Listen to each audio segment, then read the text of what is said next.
In the year 2099, the Earth is not what it once was. The sun, now an unforgiving orb in the sky, turns day into a deadly inferno. But when night falls, life starts to stir across this wasteland. And with it, the Knight Rider 3000 begins its journey. This is no ordinary train. It's a fortress on rails, armed against most of the dangers of the New World. Its destination? The last bastions of civilization scattered across the continent. Good evening, passengers of the Knight Rider. As the desert stars guide our path, let us engage in the time-honored tradition to light up our dark passage. I present to you a riddle. I speak without a mouth and hear without ears. I have no body, but I come alive with the wind. What am I? Inside, the passengers, a mix of wary travelers, officials, and protectors, ponder the AI's question. They don't speak to each other. Their thoughts are their own, shared only with the heartbeat of the train. The answer, my friends, is an echo. Like the echo, our journey resonates through the vast empty lands, telling the tales of those who dare to move when the sun sleeps. Hour by hour, the Knight Rider slices through the darkness, its headlights piercing the night like beacons of hope. Each stop is a ghost town, where once life thrived, now is just a waypoint for the brave and desperate. Here's another to ponder as we glide under the canopy of the stars. I have keys, but open no locks. I have space, but no room. You can enter, but can't go outside. What am I? The Knight Rider 3000 isn't just a means of transportation. It's a moving sanctuary, a puzzle box on wheels, where each riddle serves as a reminder of human ingenuity, of keeping the mind sharp in times when physical survival is paramount. That would be a keyboard, a relic of interaction, much like our conversation here. Digital, yet touching the essence of human connection. As dawn approaches, the heat begins to shimmer on the horizon, a warning that the time of the Knight Rider is coming to an end. The train increases its pace, eager to reach the shelter of the next city before the sun reclaims its domain. Our journey tonight nears its end, but remember, every night the Knight Rider 3000 will be here, a bastion of the night, challenging the minds and carrying hopes through the scorched lands. Yeah, I'm not a really big fan of AI voices that like riddles. Statistically speaking, it never works out. But bigger questions. How did the Metal Time team travel in space and time to see the Knight Rider 3000? I thought I was the only one that even knew about this train, but now everyone gets to build it. Which brings us to, hey everyone and welcome to Groove Builders, the show where we create together. I'm your host Disorderlycone, and in this episode, we're going to be building the Knight Rider 3000 and telling you everything you need to know to get this thing built. Like, what are the tricky bits? What tools do you need? And does it actually all go together? These are great questions, and we're going to get the answers. Let's get down to the workbench and open up our package.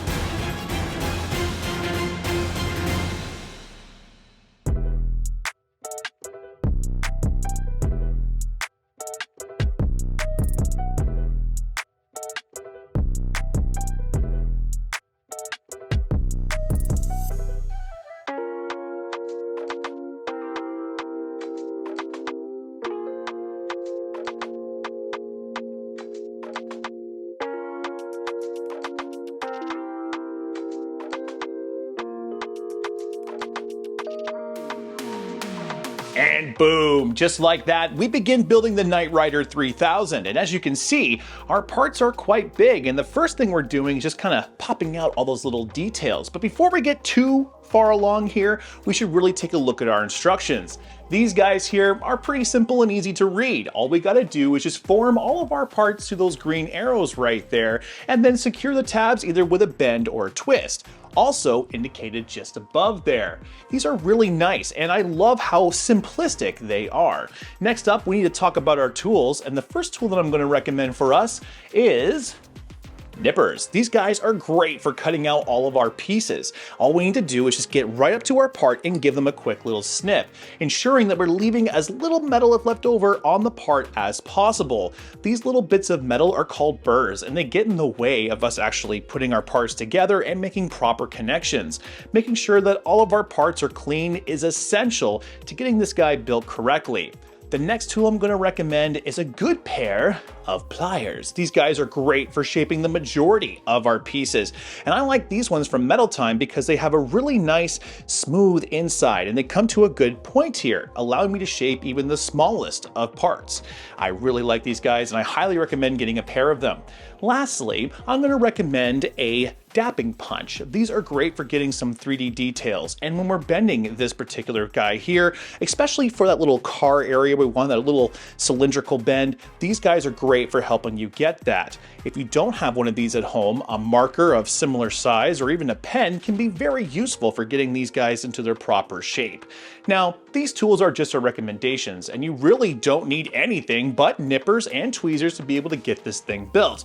But having these extra tools will make everything a lot easier for you. Okay, we've talked tools and we've looked at our instructions. There's only one more thing left to do, and that's for you to press that like and subscribe button. We got all kinds of great stuff coming out in the future, and I would love to have you there. But no worries though, no pushiness. It's just that little button there. Oh yeah, bendy. Oh, thank you so much. I really appreciate it. Again, we got all kinds of cool stuff coming out in the future, and knowing that you're going to be there, just makes it that much better. All right, let's get into this.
Ah, yes, these inserts. Now, these guys might be a little bit tricky if you've already completely bent that little body area.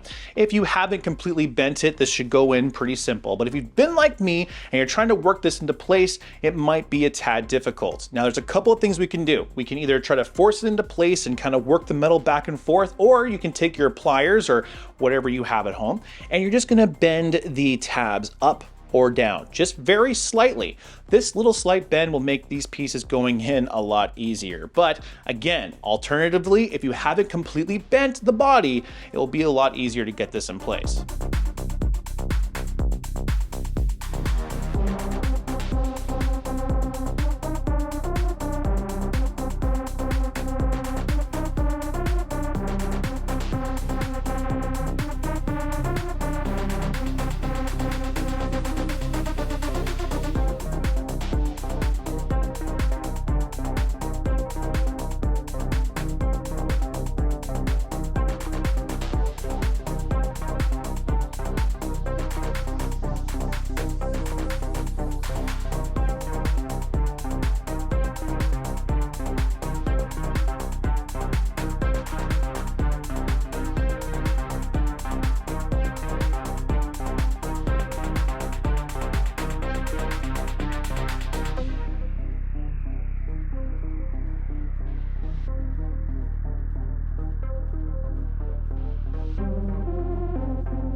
Oh, bendy, bendy, bendy. As you've seen so far, all of our pieces have been shaped by using the parts themselves to gauge how much each piece needs to be bent. That sounds a little bit complicated, but it's actually pretty easy to understand. Take, for instance, our lights right here. These lights need to be bent into a triangle, and what we're going to do is just use that front there, shape one of our sides, and then use the back to bend over that side. This will kind of give us an idea about how much we need to bend this particular light, but we can also use this same idea on all of our other pieces, including that big caboose area.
Okay, now our wheel areas look simple. All we're doing is just taking the wheels and kind of folding them out. But because the metal here is a little bit thin, if you're trying to whip these out, you can actually warp the bottom pretty easily too. So my suggestion would be to take a good pair of pliers or tweezers and use the inside of the tweezers to help you get all of these wheels nice and aligned up.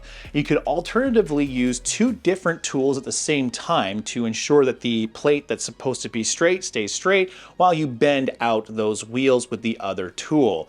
This is always a good way to keep smaller pieces intact, but with bigger pieces like this, it can be a pretty good tactic too.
Boom! There we have it.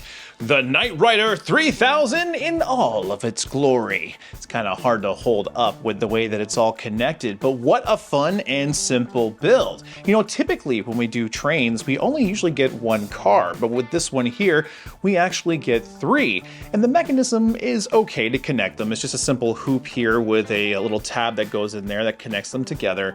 But overall, with the laser etching and the simple detail, I think this is a fun and unique build, especially for people out there that haven't really built too many models. This might be a perfect place to start.